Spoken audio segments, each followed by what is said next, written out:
पश्चिम बंगाल में इस साल विधानसभा चुनाव होने वाले हैं, लेकिन चुनाव से पहले प्रदेश की राजनीति में सबसे ज्यादा चर्चा है एसआईआर यानी स्पेशल इंटेंसिव रिवीजन की।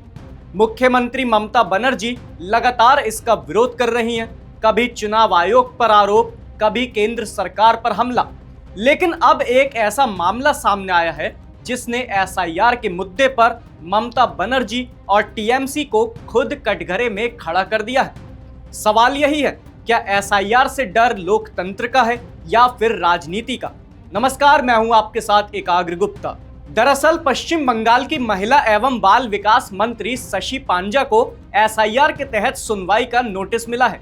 शशि पांजा का कहना है, मैंने सारे जरूरी दस्तावेज जमा कर दिए थे। 2002 की मतदाता सूची में मेरा नाम था, फिर भी मुझे नोटिस भेजा गया। यानी मंत्री जी कह रही हैं सब कुछ सही किया, फिर भी नोटिस मिल गया। अब यहाँ सवाल उठता है, नोटिस मिलना अपराध साबित होना नहीं होता, ये प्रक्रिया का हिस्सा है। लेकिन टीएमसी इसे राजनीतिक बदले की कार्रवाई बताने में जुट गई है। सिर्फ शशि पांजा ही नहीं, टीएमसी के आईटी सेल प्रभारी देवांशु भट्टाचार्य को भी एसआईआर का नोटिस मिला है। देवांशु भट्टाचार्य कहते हैं, हमारा नाम भी 2002 की वोटर लिस्ट में था, दस्तावेज में कोई खामी नहीं थी। मतलब नोटिस मिलते ही पूरी पार्टी का नैरेटिव तैयार, देखो हमें डराया जा रहा है। अब जरा एक कदम पीछे चलते हैं। एसआईआर कोई नई चीज नहीं है। चुनाव आयोग साफ कह चुका है, ये प्रक्रिया पूरे देश में हो रही है। फर्जी, डुप्लीकेट, अवैध नामों को हटाने के लिए की जा रही है। लेकिन सवाल है, अगर एसआईआर पूरे देश में हो रहा है तो हंगामा सिर्फ पश्चिम बंगाल में क्यों? चुनाव आयोग के मुताबिक ममता बनर्जी भ्रामक बयान दे रही हैं, जनता के मन में डर और संदेह पैदा किया जा रहा है। हिंसा और अफवाहों का माहौल बनाया गया और तस्वीरें भी यही कहती हैं। कहीं फॉर्म 7 छीने जा रहे हैं, कहीं फॉर्म जलाए जा रहे हैं, कहीं हिंसा हो रही है। ये सब कोई आरोप नहीं, जमीनी तस्वीर है। अब जब चुनाव आयोग ने फॉर्म जमा करने का समय दिया था तो टीएमसी कार्यकर्ता लोगों को फॉर्म भरने से रोक क्यों रहे थे? उस वक्त एसआईआर गलत नहीं था या तब तक डर नहीं लग रहा था? अब जब नोटिस आया तो लोकतंत्र खतरे में आ गया। ममता बनर्जी कहती हैं एसआईआर लोकतंत्र पर हमला है, लेकिन लोकतंत्र पर हमला क्या है?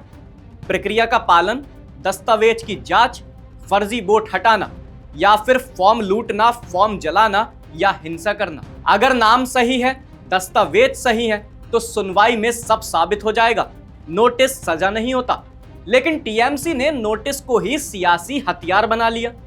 अब सवाल है, क्या ममता बनर्जी को डर है कि एसआईआर के जरिए उनकी वोट बैंक राजनीति उजागर हो जाएगी? क्या फर्जी नामों का खुलासा होने वाला है या फिर यह डर सिर्फ सत्ता खोने का है? और यह पहली बार नहीं है। आईपैक पर ईडी का छापा पड़ा तो ममता बनर्जी खुद मौके पर पहुंच गई, दस्तावेज अपने कब्जे में ले लिए। यह सब किस बात का संकेत है?